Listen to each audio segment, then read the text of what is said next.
오늘은 우리 읽은 말씀 중심에서 바른 믿음 하나면 됩니다. 이런 제목으로 오늘 말씀 상고하겠습니다. 우리가 이제 어렸을 적에 저 같은 경우는 시골에서 자랐기 때문에 여름이 뜨거울 때 학교 갔다 오다 보면 중간에 저수지가 하나 있어요. 그럼 이제 책보따리 거기 다 내려놓고 저수지에서 그냥 조금 지나면 막 밑에 진흙이 막 일어나갖고 그냥 뻘겋게 물이 되지만도 거기서 목욕도 하고 수영도 배우고 그렇게 지냈던 때가 있었습니다. 그럼 이제 수영하고 집에 늦게 오면은 동네 사람들이 뭐라 그런지 아세요? 야, 거기 물귀신 있다. 그래. 물귀신이 그냥 다리를 확 잡아가지고 끌고 들어가 버린다는 거야. 그러면 우리가 그 얘기 어렸을 적에는 그거 순진해가지고 물귀신이 있는다 해가지고 혼자는 못 가고 여러 사람이 같이 이렇게 가서 누구 하나라도 빠지면 또 이렇게 건지고 그래야 되니까 그렇게 했던 때가 있었어요. 물가에 가면은 부모님들이 이제 위험하고 그러니까 조심하라고 하는 말씀이기도 하지만은 그런 말들은 막 등골이 오싹해요. 저수지 안에 물귀신이 한 마리 앉아서 살고 있는 줄 알았단 말이에요. 우리 인생살이를 모든 사람들이 다 공감이 가는 얘기를 하다 보면은 인생을 뭐라고 비유하느냐면 고해와 같다. 그렇게 바다로 비유해서 인생을 말하고 인생을 또 항해하는 것에다 비유해가지고 인생은 항해하는 것과 같다. 뭐 이렇게 얘기하는 사람도 있고 또 인생살이를 또 좀 문자 쓰면은 노도 광풍의 일엽편주와 같다. 그러죠. 성나고 미친 것 같은 그냥 파도가 일어나는 그 광풍이 일어나는 바다 가운데 떠 있는 나뭇 잎사귀 하나와 같은 그 배. 그냥 금방이라도 파도가 삼켜버릴 것 같은 그런 위험천만한 일엽편주와 같은 인생살이를 산다. 이렇게 표현하는 사람도 있어요. 그러니까 대부분의 이 인생을 바다에 많이 비유를 하지 않습니까? 그러다 보면은 제일 중요한 건 뭐냐면 바다에 안 빠지는 것입니다. 우리 인생살이가 바다에 빠져버리면 안 되는 거죠. 우리 미국 다녀서 미국 사시는 분들은 뭐 캘리포니아 태평양 연안에 이렇게 지나가다 보면은 저도 봤습니다만 거기는 항상 파도가 밀려오는 곳이니까 가장 파도가 센 시즌이 되면은 윈드서핑하는 대회를 열지 않아요? 그러면 널빤지 같은 거 하나 타고서 그 바다로 들어가 가지고 저쪽에서 밀려오는 그 파도가 말이죠. 산처럼 이렇게 막 밀려오지 않습니까? 그리고 그 파도가 내려가는 파도와 올라가는 파도가 막 부딪히면은 엄청난 소용돌이를 일으키는데 놀판지 하나를 타고 그 속을 타고 다니는 거예요. 아이고 저 사람 꼬꾸라졌겠다 싶었는데 싹 밀고 나오는 거예요. 대단한 자. 그 경주하면 그것도 대회가 있어가지고 1등상 받고 막 이런 거 안 하지 않습니까? 파도를 타버리는 거예요. 사람들은 빠지질 않아요. 우리 인생살이도 여기 삶이 바다라고 한다면 우리가 이 바다에 안 빠져야 된다는 거예요. 결국은 윈드서핑한 사람 바다에 빠지면 실격이지 않습니까? 그러니까 안 빠지는 거예요. 이게 우리 삶에도 동일하게 적용해 볼 수 있는 그런 얘기라고 할 수 있습니다. 우리 사람은 요즘 같은 시대에는 한 가지만 잘하면 됩니다. 전문화된 시대고 분업화된 시대고 여러분 비즈니스에도 한 사람이 다 하지 않죠. 홀 서빙하는 사람 따로 있고 또 캐시하는 사람도 있고 또 안에서 주방에서 일하는데도 다 자기가 하는 몫이 나눠져서 하는 사람들이 다 자기 전문 분야를 하는 겁니다. 요즘은 그냥 노래 하나만 잘해도 그냥 끝나는 거예요. 노래하는 사람이 막 반주까지 잘해야 되고 노래하는 사람이 작곡까지 잘해야 그러면 이제 좋겠긴 하겠지만 노래 하나만 탁월하게 잘해도 되고 요즘은 또 음식 하나만 잘해도 백종원 씨 같은 사람은 뭐 별로 생긴 것은 그래도 음식 하나를 잘해가지고 우리 고국을 막 휘젓고 다니더만요. 예. 그보다 잘한 사람이 왜 없겠어요. 그런데도 어쨌든 음식 하나 잘해서 인생이 그냥 확 바뀌었어요. 예. 예. 어떤 사람 스포츠 하나만 잘해도 자기 종목에서 탁월하면 그걸로 예. 발 하나 가지고 그냥 우리 손흥민 선수는 요즘 팔이 부러져가지고 이제 참 안타깝지만 예. 공 하나 잘 차도 어떤 사람은 그냥 손은할 만한 하얀 골프공 하나만 잘 몰고 다녀도 인생을 그걸로 그냥 다 사는 사람 있잖아요. 한 가지만 잘하면 한 가지. 공부하기 싫으면 다 버려두세요. 게임 하나만 잘해도 요즘은 또 먹고 삽니다. 게임 하나. 참 별 세상이에요. 전문의 시대예요. 옛날에는 의사 그러면은 모든 걸 다 고쳐야 되는 줄 알았지만 지금은 의사들이 얼마나 세분화되어 있습니까? 자기 분야 아니면 알 필요도 없고 몰라도 괜찮아요. 자기 분야만 마취과는 마취만 잘 시키면 되는 거예요. 마취과가 나와갖고 수술까지 할 필요도 없어요. 예. 그렇게 한 가지 잘하면 된다 이 말이에요. 한 가지. 예. 신앙생활도 원리가 같습니다. 예수 믿는데 다 잘해야 되는 게 아닙니다. 한 가지만 잘하면 돼. 한 가지. 그럼 나머지는 그냥 따라오는 거예요. 예. 그것이 바로 성경에서 하나님 말씀하시는 바른 믿음을 가져야 된다는 겁니다. 바른 믿음 갖지 못하면 그건 정말 불행한 거예요. 고국의 이 신천지가 중국, 미국, 캐나다, 호주, 전 세계 대한민국 사람 사는 곳에서는 다 신천지가 지금 퍼져가지고 이 신천지가 개망나니 짓을 해서 이 나라가 이렇게 어렵게 되지 않습니까? 네. 그러니까 이 사람들이 바른 믿음을 갖지 않았기 때문에 그렇게 열심을 갖고 있어도 그 사람은 전부 다 저주 아래에 있는 사람들인 거예요. 네. 그게 본래 그 종자가 어디서 나왔냐면 박태선이한테서 나왔습니다. 참, 왜 박시중도 그런 게 나왔는지 모르겠어요. 이 박태선이가 전도관을 만들어가지고 신앙촌을 만들더니 간장공장, 성냥공장, 비누공장 별짓거리를 다 하고 그렇게 해가지고 망해가지고 지 안 죽는다 그러더니 사물 위에 부활한다 그러더니 지금까지도 못 일어나고 있잖아요. 병신 같은 게. 그래가지고 그 밑에서 또 위에 유재일이가 장막성전을 또 이어받았잖아요. 박태선이 죽고. 그 유재일이는 요즘 뭐한가 봤더니 얼마 전에 이제 신천지가 하도 난리를 피우니까 그 족보를 캐다 보니까 유재일이는 요즘 큰 회사 하나 만들어갖고 돈 잘 벌고 잘 살고 있더만. 어떻게 생각하십니까? 기자가 그러니까. 제가 그 길로 안 가기 참 잘했다고 그러고 있더라고. 그것이 그만뒀는데 그만 요 이만희 요것이 또 거기 가서 배워가지고 와가지고 박태선이한테 배우고 유재일이한테 배우고 그러더니 지도 안 죽는다고 또 그러더니 요즘에 보니까 뭐 그 마누라가 탈퇴해갖고 나와가지고 이만희는 죽을 것을 두려워하고 있는데 그게 뭐가 구원자입니까? 이러고 있더라고요. 예. 이런 못된 믿음, 잘못된 믿음을 가지면 나라를 말아먹기도 한다는 거예요. 잘못되면. 그 많은 사람들이 가정이 파괴되고 그 많은 젊은이들이 대학교를 보내놨더니 집을 나가가지고 들어오지도 않고 어디 있는 줄도 모르고 이렇게 비밀리에 간첩들처럼 움직이다 보니까 20몇 명밖에 안 걸렸는데 지금 200명이 넘어갔잖아요. 이놈들 때문에. 네, 이 잘못된 믿음이 이렇게까지 엄청난 파급 효과를 일으킨단 말이에요. 예수를 믿어도 그렇게 믿으려면 안 믿는 게 차라리 낫잖아요. 네, 전도 대상자가 돼갖고 바른 믿음으로 이끌음을 받는다면 차라리 다행이지만 그렇게 믿으면 평생 믿어도 저주를 받는 건데 차라리 안 믿는 게 나은 거예요. 안 믿는 게. 안 믿으면 기회라도 있잖아요. 신앙생활은 하나님께서 성경 구약 전체, 신약 전체에서 말씀하려고 하는 건 바른 믿음 하나 올바로 가져라는 겁니다. 그거 하나면 모든 것이 족합니다. enough. 더 필요한 게 없어요. 바른 믿음 하나. 이걸 성경은 계속해서 가르치고 있는 것입니다.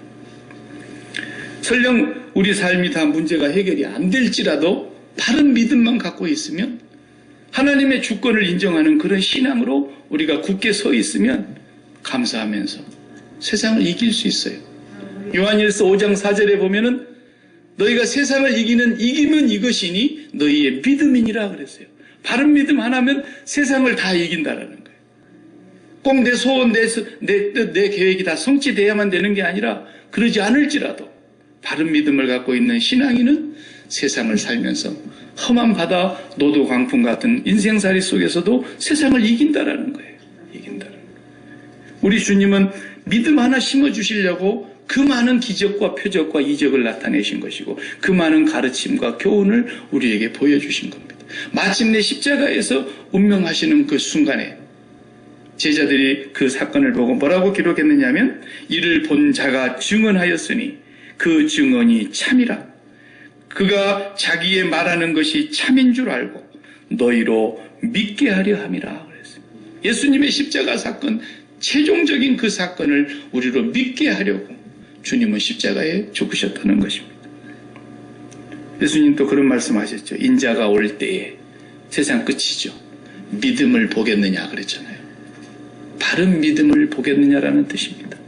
예수님 오실 때 바른 믿음을 갖고 사는 사람을 볼 수 있겠는지 예수님도 부정적으로 말씀하셨어요.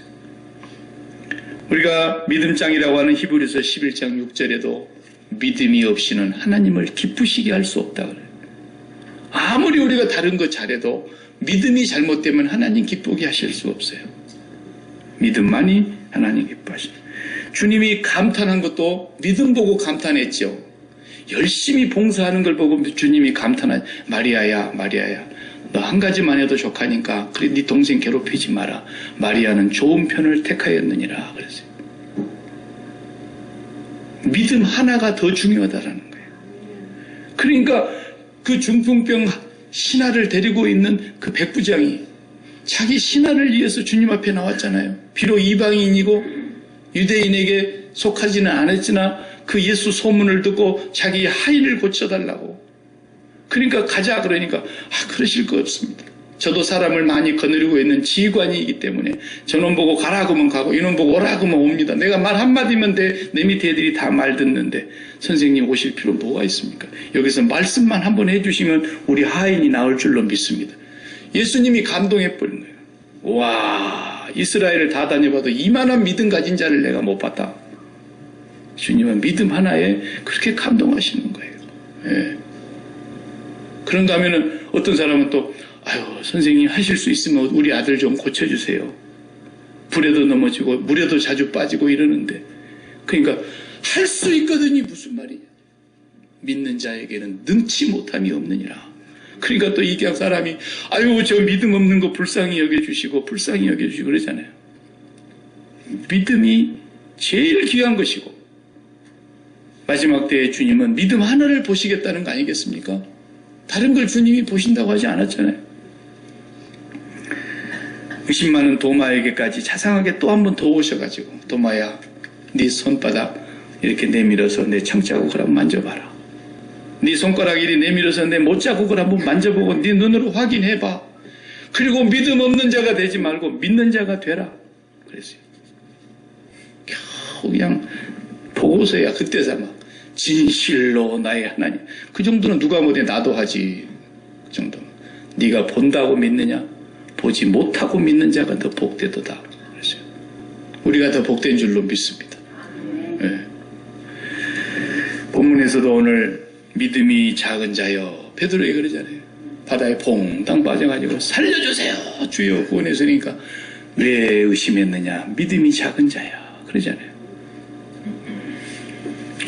구약성경에서 말하는 가장 중요한 내용을 바울도 다시 인용을 해서 고린도서를 쓸 때 광야 40년 얘기를 하지 않았습니까? 그 광야의 40년 얘기는 오늘 우리에게 거울과 같은 얘기라 그랬대요. 이스라엘 백성 선택한 백성을 애굽에서 이렇게 가나안 땅까지 이끌어내는 그 전 과정의 40년 역사가 우리 신앙인들에게 거울과 같은 그런 사건이다. 40년이 뭘 말해주려고 40년이냐는 거예요. 그게. 그것도 역시 한 가지밖에 하나님이 요구하지 않으셨어요. 믿으라는 거예요. 믿으라는 거. 너희가 믿기만 하면 가나안 땅에는 따놓은 밥상이다. 믿기만 하면 너희들이 가서 짓지 않는 집을 가질 것이고 너희들이 심지 않는 포도원을 따게 될 것이고 너희들이 파지 않는 우물물을 마시게 될 것이고 뭐 하나만 믿기만 하면 전능하신 하나님을 확실하게 믿기만 하면 다 될 거라는데 끝까지 안 믿고 끝까지 거역하고 끝까지 의심하고 끝까지 원망하고 끝까지 불신앙에 빠져있더니 멸망시키시는 자에게 다 멸망가요. 한 명도 못 가고 딱 믿음으로 하나님을 믿었던 두 사람 그리고 광야에서 태어난 세대들 이런 젊은이들이 들어가게 됐다 이 말이에요. 본래 홍해바다를 건너왔던 사람들은 다 죽었어요. 왜? 믿지 않았기 때문에. 성경은 바른 믿음 하나만 얘기하는 거예요. 광야에 뭐가 있습니까? 물이 나기라 합니까? 불은 있겠네. 예. 그게 뭐가 있어요? 양식이 없잖아요. 어디 조달할 데가 없잖아요. 전적으로 물이나 뭐 만나나 심지어 고기 먹고 싶다면 고기나 혹은 햇볕을 가리려면 구름을 띄우거나 밤을 밝히려면 구름 기둥이 아니라 불 기둥으로 또 모든 것은 하나님의 소관이니까 너희들은 나만 믿기만 해라 그 말 아닙니까? 그러면 이미 너희들은 약속된 곳으로 간다. 주님 그렇게 말씀하시는데도 안 믿는 거예요. 안 믿으니까 보여주신 거 아닙니까? 10가지 재앙 보여주셔. 홍해바다를 쩍 갈라가지고 마른 땅 건너듯이 건너고 거기다가 애굽의 군대는 다 수장을 시켜버려. 그리고 광야에 들어와서는 물도 주시고 만나도 주시고 고기 먹다고 원망하니까 또 고기도 먹게 해주시고 그런 하나님이라는 걸 보여주셨으니까 뭘 믿으라는 겁니까? 야 오늘 우리가 인생 살아가면서 내 소원대로 안 되고 내 계획대로 안 되고 내 바라는 거 다 없고 부족하고 결핍해도 나의 하나님이 나를 십자가에서 구속하시고 나를 사랑하시기 때문에 그 전능하신 하나님의 주권을 믿는 우리는 하나님 한 분이면 걱정할 거 없다. 하나님 한 분 나를 알고 계시고 나를 사랑하시는 그분 내가 붙잡고 간다면 나는 반드시 기쁘고 감사하다. 그 바른 믿음 가지라는 거 아닙니까? 40년 동안 그거 가르치려고 뺑뺑이 돌린 겁니다. 우리도 그런 믿음 갖고 살아야 돼요. 네. 우리 뜻대로 다 됩니까? 인생이 하나님의 주권대로 된다 그랬잖아요. 그 뜻대로 되도다. 그러니까 우리가 세상에 살다 보면은 뭐 장미가시 만들어서 정원수 관리하는 사람은 장미가시에 찔릴 수도 있죠. 장미 향기만 맡고 삽니까? 예. 벌 농사 지어갖고 벌꿀 만들어 파는 사람이 벌에 쏘일 수도 있는 거지요. 그러니까 장미꽃도 감사하고 장미가시도 감사하자 그랬잖아요. 예. 우리가 병이 한 가지 있다 할지라도 우리가 아프리카처럼 못 먹고 굶어 죽어가는 병이 걸린 게 아니라 너무 잘 먹어서 온 병 아닙니까?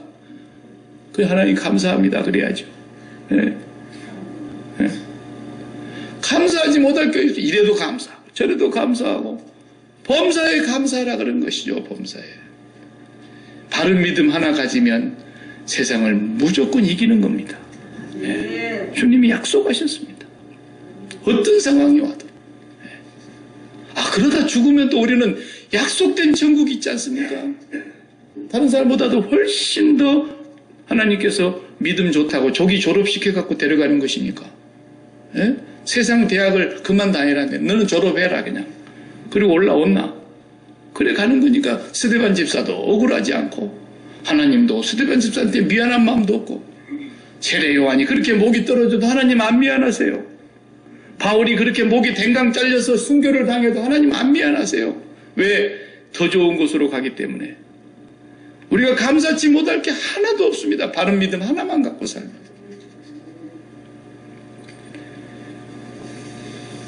오늘 본문을 우리가 너무 잘 알기 때문에 오병이어.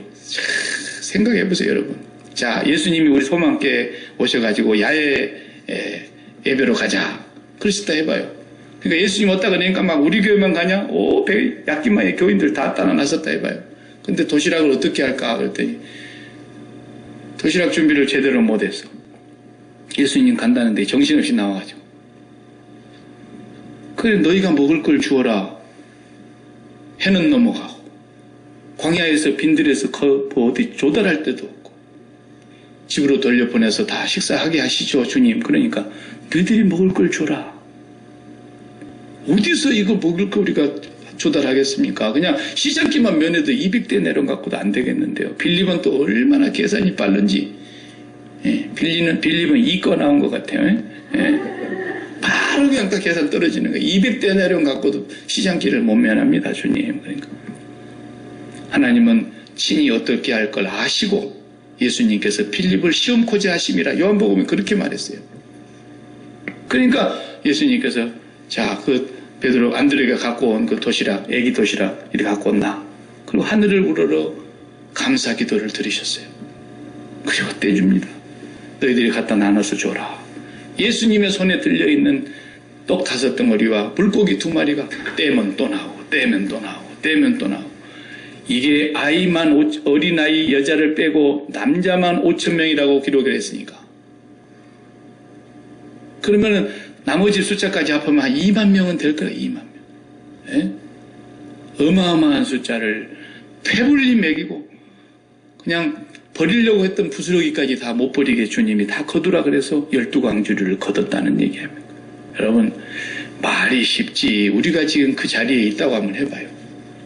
그리고 그때 예수님 손에서 떨어져 나오는 걸 계속 바구니 담아서 나르는데 2만 명을 다 먹이자니 12 제자들이 얼마나 부지런히 막 발에 땀이 나도록 날랐지 않겠어요? 근데 그 발이 구름이 떠간 것 같았을 거예요.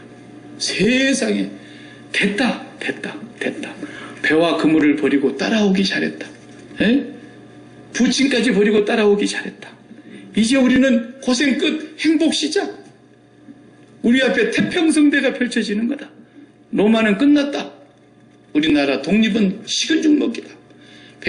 이 제자들 마음속에 불현듯 스쳐가는 그 기분은 우리로서는 상상할 수 없을 만큼 황홀했던 거예요.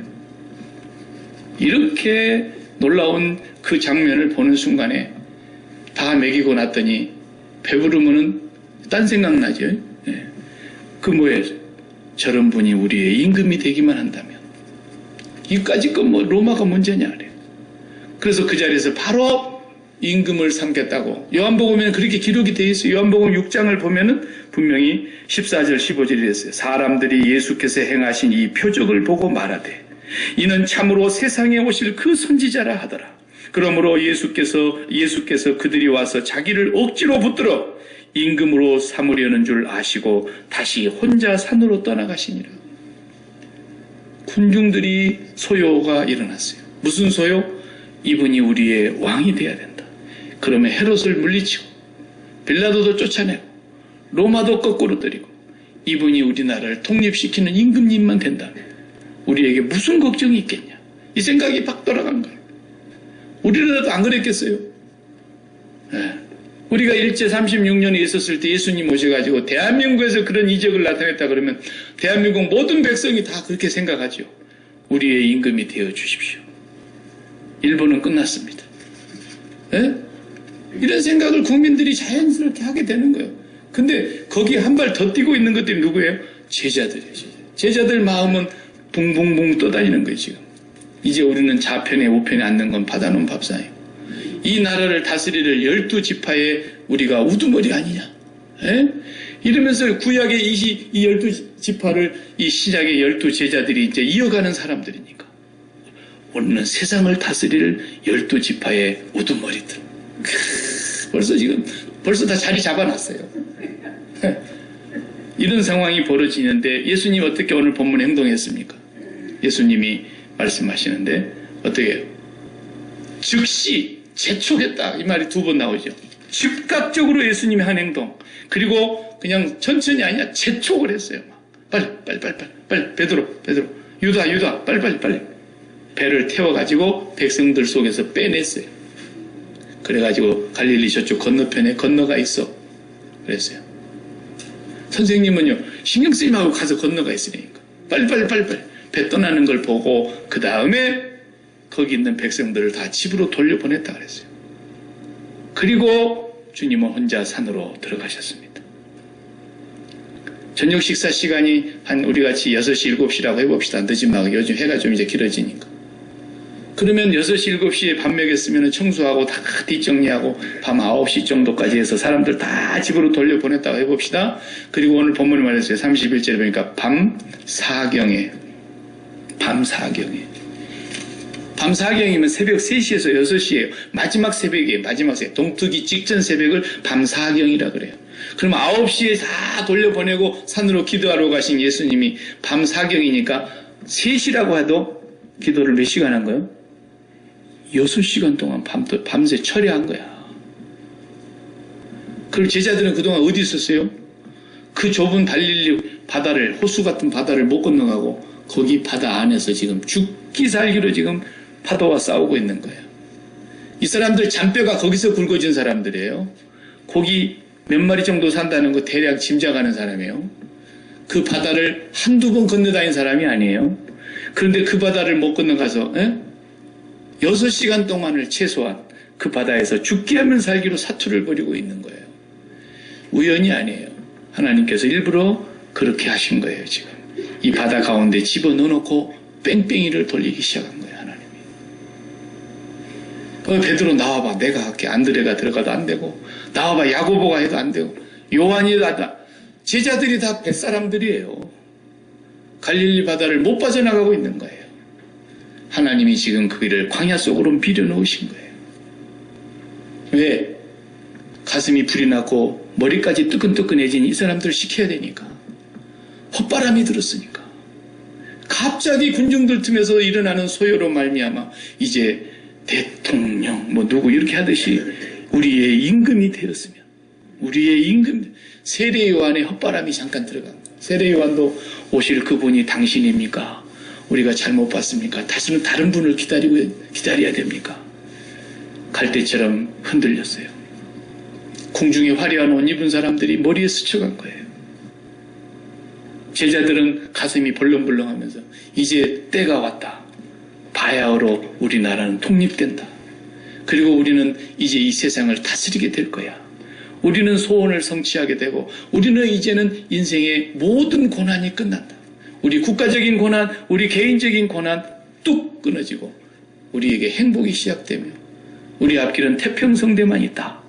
이 마음이 그냥 저절로 싹 자리 잡은 거예요.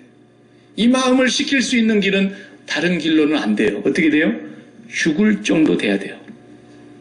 그러니까 바다에 집어넣어 놓고 그 좁은 호수를 못 빠져나가게 밤새도록 하나님이 거기다가 처박아 놓으신 거예요. 그리고 주님은 밤새 기도를 하십니다. 그리고 새벽녘에 밤 4경에 바다 위로 걸어가니까, 아직 동이 밝기 전이니까 사람이 바다 위로 걸어간다는 건 불가능한 얘기입니다. 요즘도 정신없는 믿음을 갖고 있는 사람들이 한강 옆에서 자기가 믿음으로 걸어가는 것을 보여주겠다고, 그런 사람들이 과거에 있었습니다. 네. 저도 그 길을 건너가려면 넉넉히 건너갈 수 있습니다. 왜? 오른발 딛고 빠지기 전에 왼발로 발로 딛고, 왼발 빠지기 전에 바로 오른발 딛고, 그러면 나도 빠지지 않죠. 해봐. 근데 그걸 자기가 뭐 믿음으로 건너간다고 그래가지고 뭐 지가 참센가? 그래가지고 건너가려다가 다 빠진 사람들이 얼마나 많았습니까? 전 세계적으로 많았어요. 나도 거기를 건너갈 줄로 믿습니다. 그러나 한 번도 주님은 저보고 오라고 말씀하지 않으셔서 저는 지금 아직까지도 머물러 거지세요. 베드로가 뭐라 했어요? 만일 주님이시면 유령이라 하고 다 벌벌 뜨고 엎친들이 겹쳤어요. 밤새도록 지금 물에 빠져 죽게 생겼는데 유령까지 나타났대. 그런데 주님이시라면 저를 보고 한번 건너오라고, 걸어오라고 말씀해 주십시오. 오라고 해 주십시오. 그러니까 주님이 한 말 안 했으면 베드로가 건너갑니까? 유령인 줄 알고 못 가죠. 근데 오라 그랬어요. 나도 주님이 지금 오라 할 때까지 지금 안 가려고 안 가고 있는 것 뿐입니다. 여러분도 그러시죠? 바른 믿음은 주님이 오라 할 때까지 가만히 있어야 돼요.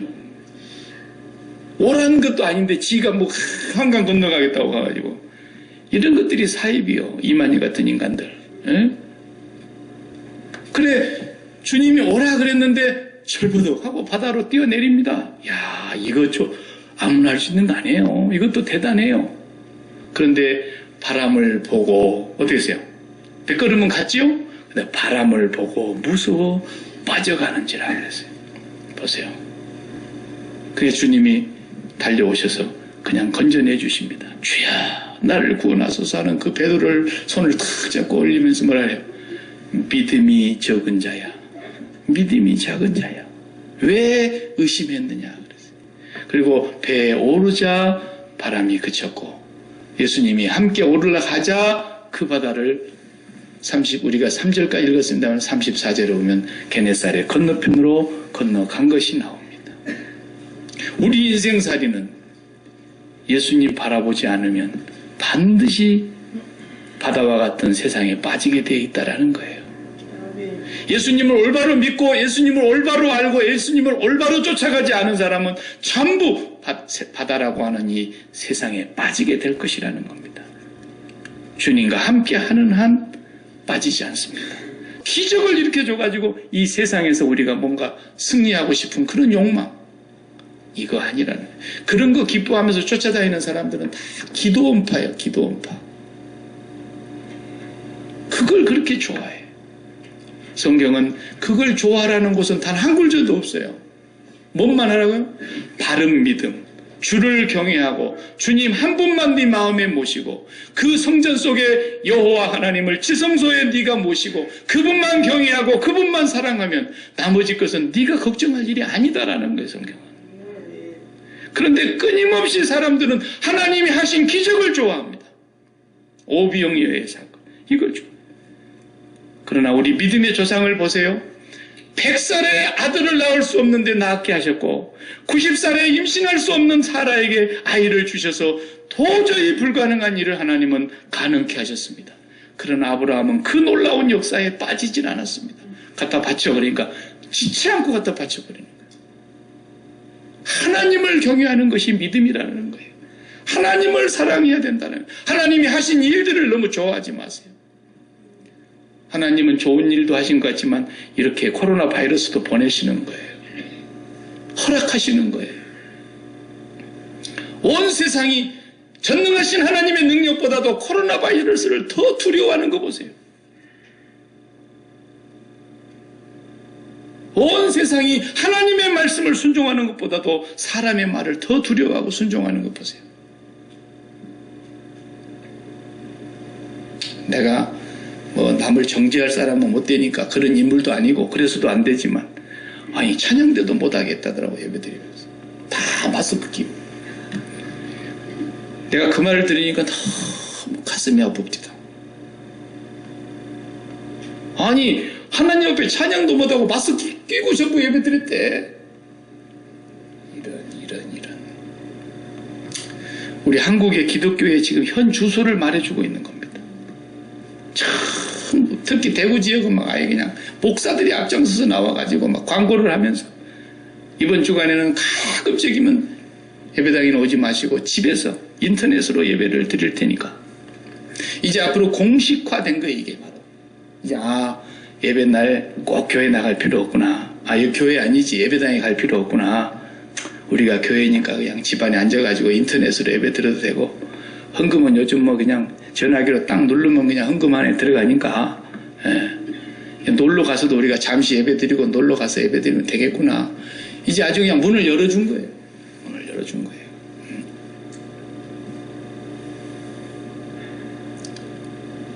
질병이 그렇게 무서워요. 질병이 그렇게 무서워요.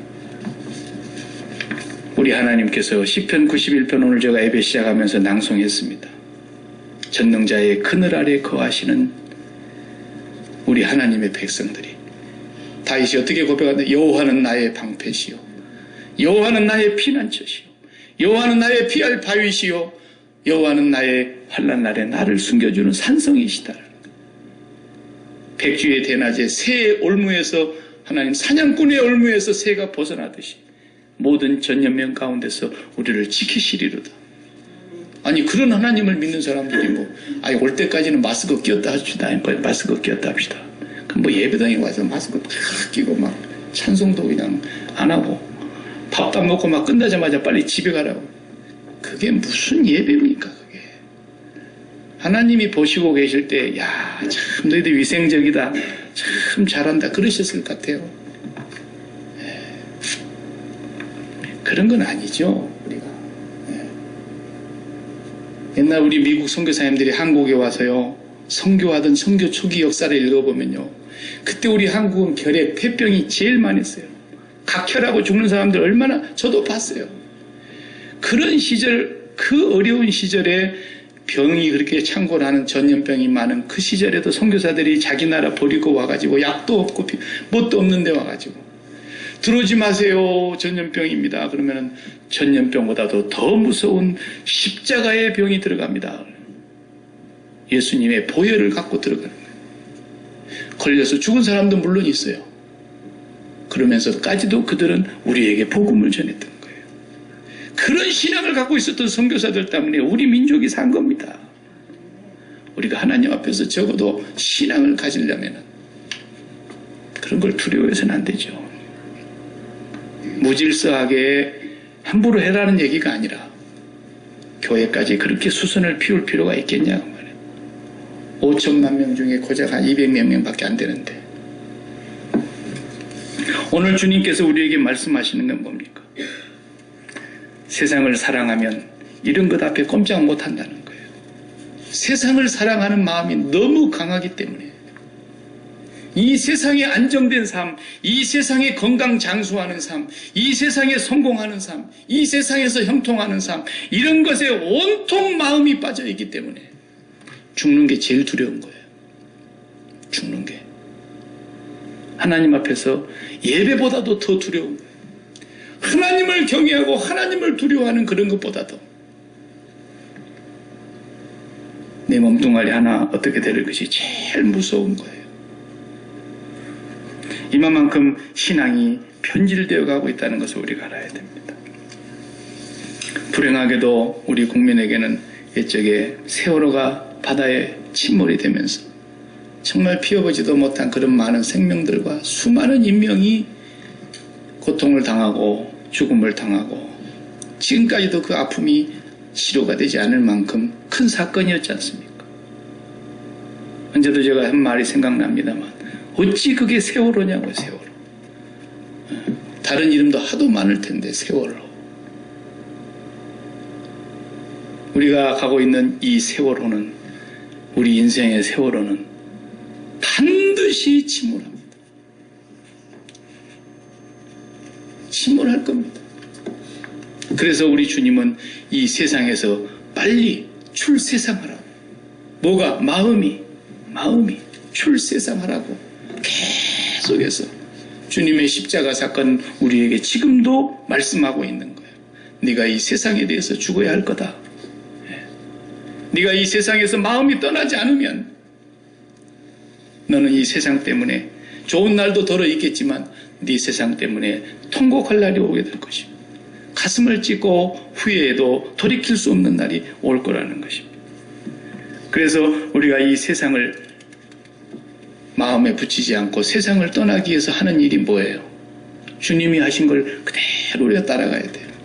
주님이 기도하셨어요. 주님도 사람이시기 때문에 육체로 오신 뒤로부터는 어땠다 그랬어요? 우리와 같이 한결같이 시험을 받은 자로 돼. 주님도 끝없는 유혹이 있었다는 거예요. 그러나 죄는 없으시니라. 그래서 그분은 우리가 당한 모든 것을 다 체휼하신 분이기 때문에 우리의 어려움과 우리의 역경을 체휼하지 못하시는 분이 아니라고 말하고 있습니다. 예수님은 그분이 다 당해보셨기 때문에 우리가 당하는 것 다 이해하시는 분이십니다. 그분은 그러나 죄를 범하지 않으셨습니다. 무엇 때문에? 그분은 그 마음의 성전에 하나님 한 분만 모시고 하나님만 경외했기 때문에. 그래서 오늘 또 우리가 그 주님을 따라가는 사람들이라고 한다면 날마다 주님과 함께 세상에 대하여는 죽고 주님과 함께 하늘에 대하여 살아가는 그 삶을 바른 믿음이라고 그러는 거예요. 바른. 이 세상에서 우리가 기뻐하고 슬퍼하고 이 세상에서 좋아하고 이 세상에서 우리가 마음을 붙이고 그렇게 희노애락이 소용돌이치는 삶을 더 이상 살지 않으려면 세상을 끝내라는 거예요. 그게 바른 믿음이라는 겁니다. 그리고 주님께서는 기도하시면서 6시간 동안을 하나님과 함께 계시다가 제자들이 무리에서 계속 고난당하는 걸 보시고서는 그 길로 걸어가신 것입니다. 무리를 걸어가시는 예수님이 우리에게 말씀해 주시는 건 너희도 나처럼 이렇게 기적을 한번 행해봐라, 흉내내봐라가 아니고 하나님과 함께하는 사람만 빠지지 않는다는 걸 보여주시는 거예요. 그 바람이 세상 바람에 헛바람 든 사람이 아니라 하늘의 신의 바람, 이 온 세상이 혼돈과 공허와 흑암이 깊음 위에 있어서 다 빠져있는 세상인데 하나님의 신은 수면 위에 운행하신다는 것이죠. 빛이 발리보라의 그 빵빵한 비치볼이 공기가 빵빵히 들어있으면 바다 위에 던져놨을 때 태풍이 와도 그건 가라앉히지 못해요. 바람이 빵빵히 들어있는 공은 절대로 바다에 빠뜨릴 수 없어요. 바로 하나님의 신이 수면 위에 운행하셔요. 그 성령의 바람을 받기 위해서 우리가 기도하는 거예요. 6시간 동안 밤새도록 기도하신 주님은 그 유혹과 그 시험을 다 이기시고 또한 그 유혹과 시험에 빠져서 지금 헤어나지를 못하고 있는 저 바다 한 곳에서 표류하고 있는 제자들을 보시면서 얼마나 안타까이 기도하셨겠냐 말이에요.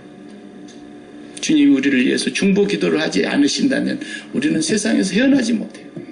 우리가 주님과 함께 날마다 깨어있지 않으면 우리는 세상을 항해할 수 없어요. 그걸 이 본문에서 보여주고 계시는 거예요. 주님이 배에 오르시자 풍랑은 멈추고 주님과 함께하는 그 배는 안전하게 건너편으로 건너갔다. 이 말씀을 하고 있어요. 저와 여러분이 이렇게 혼돈스럽고 답이 없는 공허한 세상 속에서 세상은 더 발전해 갈 것이지만 답이 없습니다. 이보다도 더 편리한 세상이 올 것이지만 거기도 답이 없습니다. 우리 인생의 진정한 만족과 기쁨은 하나님을 우리 마음에 온전히 경외하고 모실 때에는 없습니다. 이 바른 믿음, 그리고 그분은 절대 주권자로서 이 땅에 무엇이든지 당신이 하시고자 하시면 다 행하실 수 있습니다. 그 주권을 우리가 믿고 수용하고 받아들이는 그 믿음, 이 믿음이 바른 거 하나만 갖고 있으면 우리는 세상을 이길 수 있고 날마다 세상에서 하나님 때문에 감사할 수 있고 하나님 때문에 즐거워할 수 있고 내 계획 좀 들어줬으면 내 소원 좀 성취해줬으면 좋겠으나 아니 들어줘도 하나님이 있으니까 나는 괜찮다. 하나님이 보고 듣고 아시고 하나님이 내 인생의 모든 길을 다 주의 책에 기록해 놓으시고 그 뜻대로 인도해 주실 것이니까 나는 믿는다. 감사하다. 그리고 가면 우리는 이 땅에서 끝까지 불에 빠지지 않고 승리할 줄로 믿습니다.